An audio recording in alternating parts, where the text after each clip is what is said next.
Hello, today I'm gonna show you how to change the notification sound on your Google Pixel phone.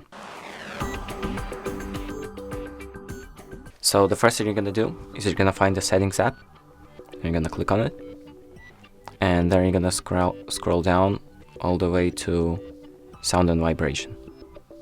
And you're gonna go into it, and then you're gonna scroll down, and you're gonna find the default notification sound option.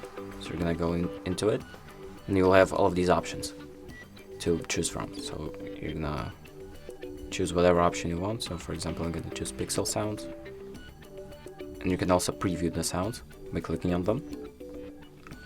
And when you found the notification sound you want, you're gonna click on save to save it, and you're done. So when you're gonna receive that notification, you're gonna hear the sound that you just picked, and that's it.